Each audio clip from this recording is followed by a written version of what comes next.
Good morning, everybody. So today we are going to work more with solving these multiple step equations. Well, so far you've done one step last week. We've done two steps so far this week, and today we're just gonna add kind of one more step to these, um, and what they call these just multiple step equations. But in practice, they're it's really just solving equations. Doing we're just finding x for some more complicated looking equations than what we've worked with in the past. So there's really two important properties here that we'll need to have memorized to be successful with these type of problems.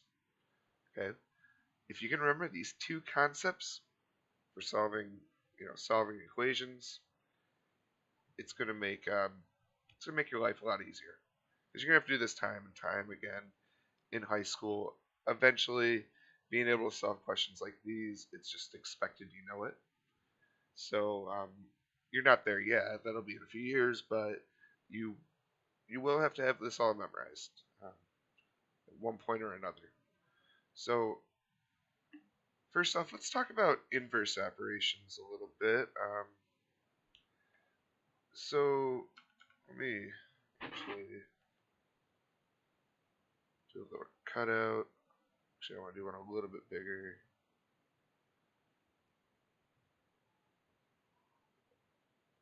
Yeah. Okay. So, anyways, addition and subtraction, we call these inverse operations, and inverse is really just means opposite. So you just think about, well, what's the opposite of addition? That's subtraction, and hopefully you know that, right? Even if you maybe don't know it in words, you know it in practice. So this is saying like, okay, 2 plus 3 is 5, and then to kind of undo that, you just do 5 minus 2 is 3, or you can do 5 minus 3 is 2. Um, so we would say, since subtraction kind of undoes addition and vice versa, that these are inverses of each other. And we saw the same thing with multiplication and division. So on the IXL yesterday, um, the IXL yesterday, last week, when we were multiplying our variable times a number, well, we could divide our variable by the same number to get the answer, um, and vice versa. So, for example, let's see, 10 over 2 is 5. Actually, I should do it. Let's do it a little differently. Let's say we have 10x is equal to 100.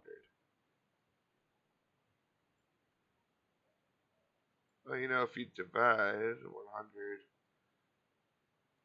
by 10, it'll give us x. And I don't know if the IXL has any problems like these. I didn't see any. Um, but we've talked about exponents a lot this year, roots as well. These are actually inverse operations of each other as well. We've talked about this in class already. So, for example, we've had to work with some problems where maybe we knew x squared was equal to 144, and then we would take the inverse operation of the second power. So that means we would take the second root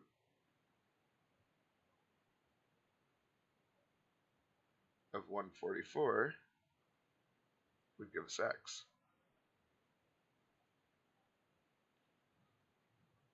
Because we know that if we take the square root of x squared, those just cancel out. So these are inverse operations here. And the other thing we need to know is order of operations. But I did talk about this in yesterday's video. Make sure you've already watched that before you watch this. It's just going to make everything a little bit easier for you. But just a quick reminder, with when we're solving multiple step or two-step equations, since we're kind of like unpacking everything to find x, It's kind of a way to think about it. You're just like, you're trying to open up the package and undo the equation to find x. So we don't follow our normal order of operations. In the past, you've used please excuse my dear Aunt Sally, or it's very likely you have to remember PEMDAS, which tells us that parentheses and exponents are first, then we multiply or divide, depending on which comes first, and then we either add or subtract whichever comes first. Okay? But with these type of equations, when we're undoing it, we saw that we had to use PEMDAS backwards. Okay, so that's going to be something. It wasn't necessarily um, something you needed to know for yesterday's assignment. You could have just kind of memorized the type of steps we're doing. But for today, I'd say it'd be a lot easier if you start using this method. And I'll use it for some IXL examples that I'm about to do here. So, anyways, I'm going to post this page.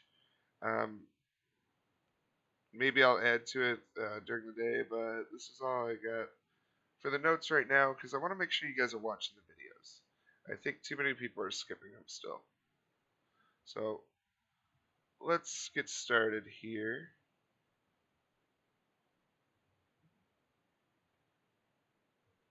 Alright, so for this example, we have 3 is equal to k minus 2, all divided by 2.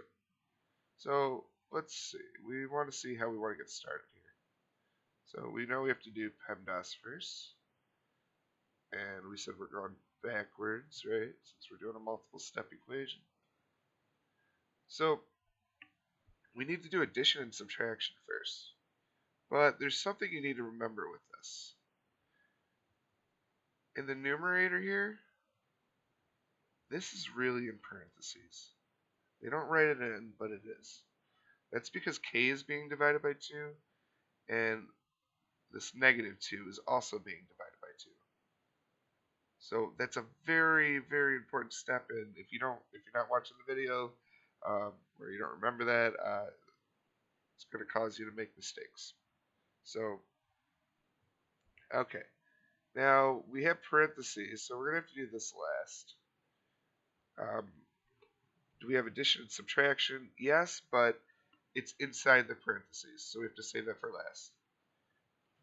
Do we have multiplication and division? Yes, we're dividing by 2. Okay? So, since we're dividing by 2, we can actually multiply both sides by 2. So we're going to get 3 is equal to k minus 2 all over 2. And since you're dividing, right, we're dividing our variable by 2. To undo that, we take the inverse operation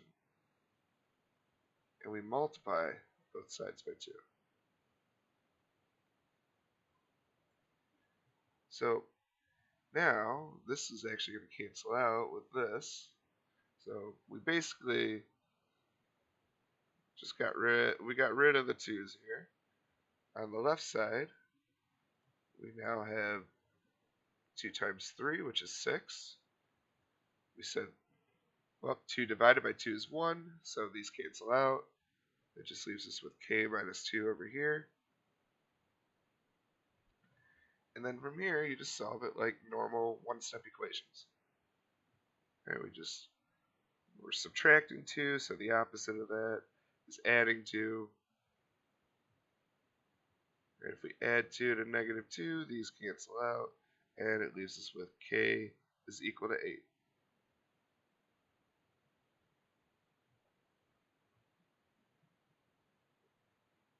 All right, so let's try it out.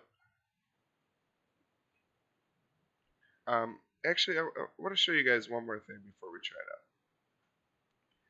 Because I noticed some people are having a hard time with the two-step equations, which is fine. Let me kind of get rid of this all. We said k is equal to 8. Well, you can actually test your work for this. So you can check your work pretty easily. So if you found the right k, you should be able to plug this in and see that both sides are equal. So if k is actually equal to 8, then we should be able to plug this in 8 for k, and then we should get 3 on the right side as well. So let's see. 3, 8 minus 2 is 6. So 3 is equal to 6 over 2, which we know is equal to 3. So our answer must be right here.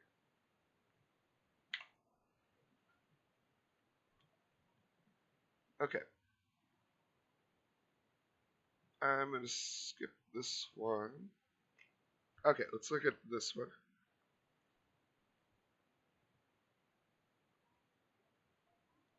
Alright, so again, always kind of start off the same way. We have to decide what order we want to do things. You can actually do things sometimes in different orders, but for now, I want you to follow this method.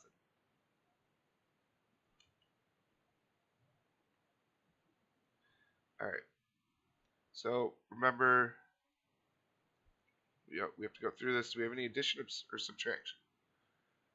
Well, you might be tempted to say, yeah, we're subtracting 14, but that would be wrong. Right? Well, we are subtracting it, but that's not what we do first. Right? Because this s, we have minus inside these parentheses here. Okay, so we need to save the parentheses for last. Okay. Now, let's see. So we don't actually have, so there is actually no addition or subtraction here. At least not yet. But we do have multiplication, right? Because we're multiplying this group here by 4. So we can really do 4, or since we're multiplying the whole group by 4, and we'll write this out like this.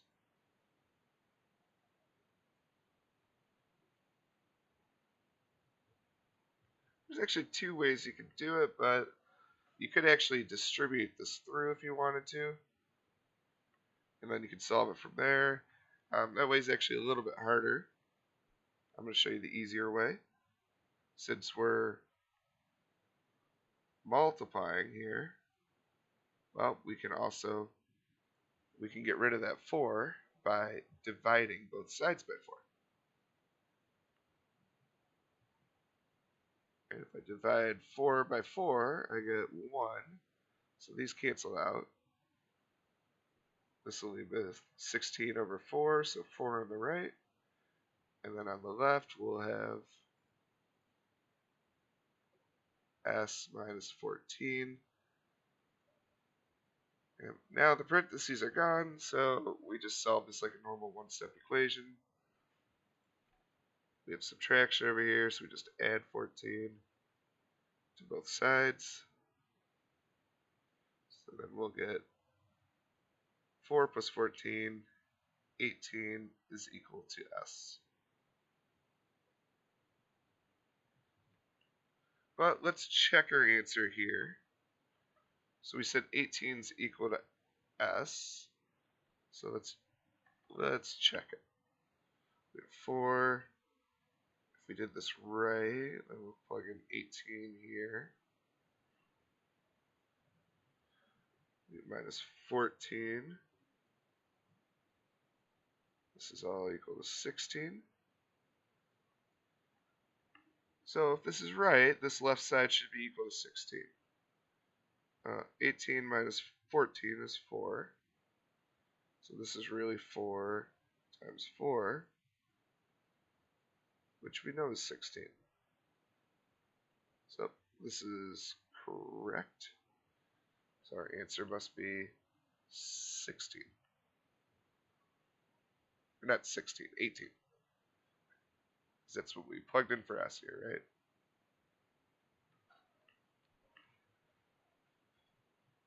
Alright, so s is equal to 18.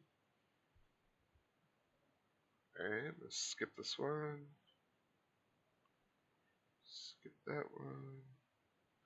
Oh wait, actually, now let's do this one. So I noticed that this one is maybe slightly different because p is in the denominator. It doesn't really change much. So in reality, you can think of this equation like this. Right? P is in the denominator. So this is really 48 times the fraction 1 over p. This is equal to 6. So you never want your variable in the denominator. Um, not not in high school or what you're or in 8th grade or whatever. You don't really want x in the denominator too often. That is a special type of function. This would actually be, well, if this was a y, this would be something called a hyperbola. But I'm not going to get into that now. Really, just what we need to know is we need to get p.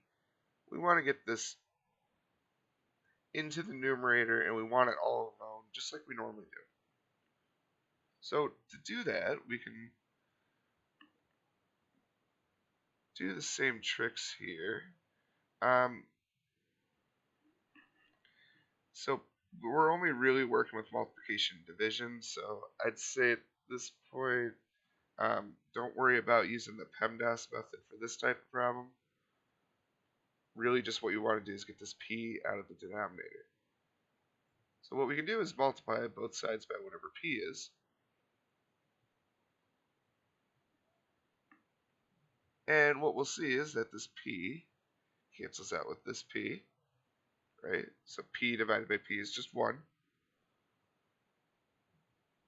So on the right side, since the p's canceled out, all we have left is the 48.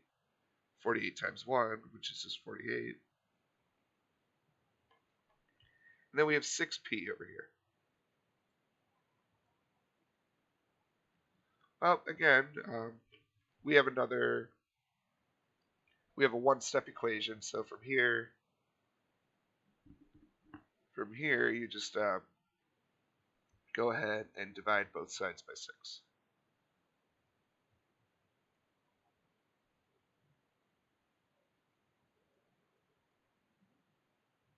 And this will give us that p is equal to 48 over 6, or 8. And then you can always test out your answer. If you plug in an 8 for p, this should work. Well, 48 over 8 is 6. Okay, let's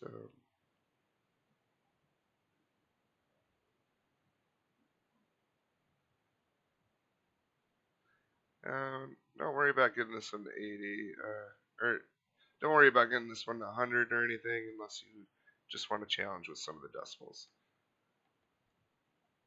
Oh, okay, let me put in the right answer here. It shouldn't be a new problem. Okay, perfect. So I'll finish up on this problem. So solve for k.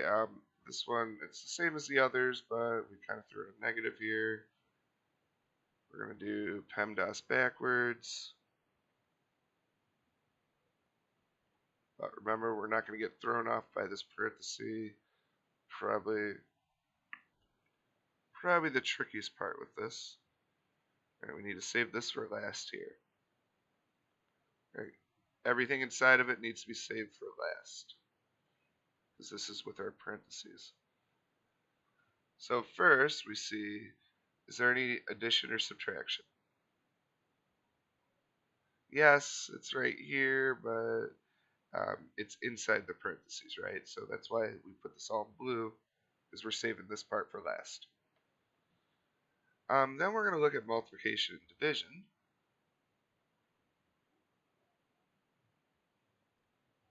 Yeah, when we know we're multiplying -6 times this group here. Well, since we're multiplying the group by -6, what we can do is, to get rid of it, is divide both sides by -6. Okay, we're just taking the opposite of multiplication. And we know that we're always multiplying here. Right, so to get rid of that, we'll have to divide by 6, by negative 6. Yeah, the negative is very important, don't forget that. So divide 36 by negative 6. And what happens? Well, if these cancel out, that's the whole point of doing that. And then on the right side, we have 36 divided by negative 6. So that's just negative 6. Now this is all equal to k plus 36. And then from here, subtract both sides by 36.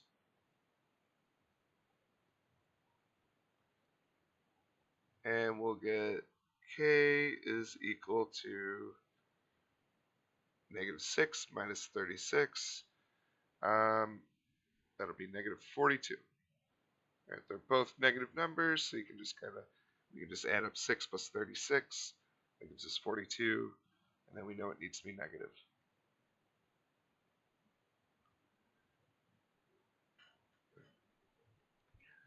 So really the big thing is save what's inside the parentheses for last. I know it goes against what you've been trained to do, but that's what you got to do for these questions. Um, try your best with today's assignment. If you're having a hard time, we might have to revisit it next week. I just want to see how you guys do if I threw in an extra step in there, especially because we did talk about two-step equations earlier in the year, so this isn't all completely new. But it is something we definitely need to work on, and I'm glad we're revisiting it, especially because we're going to need to, as we get into a little bit of more interesting topic in the upcoming weeks. It's going to be a very, very useful tool for us.